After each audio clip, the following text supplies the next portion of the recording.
Now we're going to move on to the treatments and controls of cestodes 4 through 7, and the parasites in this category include Taenia solium, Echinococcus granulosus, Monesia, and Anoplocephala perfoliata. Now for Taenia solium, you read all of the information on this particular parasite. It sounds a little bit scary. However, there is treatment if you can catch it. So for humans, the treatment would be praziquantel, and there are also some benzimidazoles that also work well. Now for control measures, you're going to cook pork very well. It needs to be cooked well. If you aren't cooking your pork well, you are at risk of getting this parasite potentially, even in the U.S. Typically, it doesn't happen in the U.S. because we have meat inspectors, which is another control measure. However, never say never. So you do want to make sure that you're taking every precaution to prevent yourself, your family, your friends, and even if you own a restaurant or something like that, you're preventing all of these people from getting this particular parasite.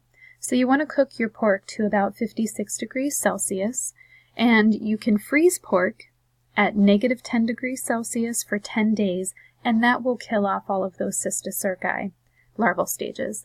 Now also another control measure is sewage control, and so one of the reasons we talk about control measures, these control measures aren't just here for you to memorize, but one of the reasons we have control measures is to prevent this parasite from infecting people and other animals altogether so that we don't have these issues. So if you're wondering why we have these control measures and you understand it's to prevent the parasite, your next step is to really figure out how these control measures work. So what I want you to do is for every control measure for parasites from now on, I want you to take a look at it and then go back to the life cycle of that parasite and take a look at where this control measure fits into the life cycle, where we're cutting that life cycle short so that that parasite cannot complete its life cycle and become an adult or infect its host, its definitive host. So for instance, when we talk about cooking pork to 56 degrees Celsius, where does that fit in the life cycle? Why would that particular control measure matter? And where does it cut that parasite's life cycle short? So I want you to do this from now on for every control measure, just so that you understand how this parasite works and what we're doing to prevent it overall. It's important you understand the process and not just memorize these different bullet points. Now, for public health significance, hygiene is so important. So you have seen in this life cycle how this parasite is transmitted, and it's so important to have good hygiene in order to prevent this parasite from infecting people. Now, also, you do want to provide bathrooms for workers, especially on a farm, especially where these pigs are, and you don't want your workers defecating in the pig pens. And it's happened. It's so true. This is how it has all began. So it's really, really important that you provide bathrooms for workers, or that your employers provide bathrooms for you, workers, so that there is no risk of having defecation in pig pens where this parasite will just continue to flourish. Now for Echinococcus granulosus, the treatment would be for dogs, praziquantel. Again, this is a tapeworm, so remember praziquantels are really good at getting rid of tapeworms, and that praziquantel is included in Drontal and Drontal Plus. Now for sheep, you can use mebendazole. Remember that sheep are the intermediate hosts, and so most of the time you won't know that sheep even have this unless you have figured it out. If you have figured it out that it's on your farm or on a client's farm, then you can use mebendazole on a 3-month treatment schedule to get rid of those cysts. Now for humans, if humans are the accidental intermediate host, there is surgical removal of the cysts that can occur, chemotherapeutics, and you can also try albendazole. That has also had the potential of working for people who've had this tapeworm in the larval stage. For control measures of Echinococcus granulosus, proper disposal and incineration of offal. So if you aren't sure what offal is, it is sheep intestines, and so you want to make sure that you get rid of that properly. You're not feeding that to dogs. especially dogs on the farm, or you want to make sure that farmers are not feeding offal to their dogs on the farm. Treating dogs with dewormer on a regular basis, and hygiene in humans.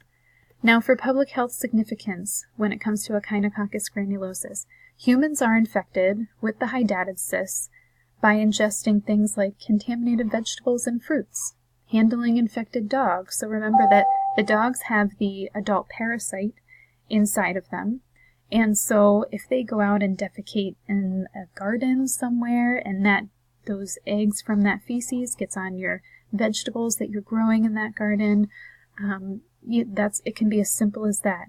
And if you're not washing those vegetables really well, and you're just eating them, or you take a big bite out of a tomato in your garden that has these eggs on it, you've got this parasite. So it can also happen by handling infected dogs. So this is one really important piece of information for vet techs, because handling infected dogs, you're doing that daily in a clinic.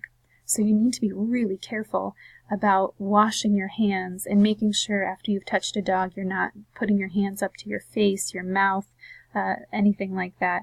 And you obviously wash your hands super duper well before you're eating anything or drinking anything that requires use of your hands. Now, if you want to learn a little bit more about Echinococcus, you can turn to page 303 in your textbook and learn a little bit more about it. Now, for Menesia, the treatment for Menesia in cattle would be all of these benzimidazoles, so albendazole, oxbendazole, fenbendazole.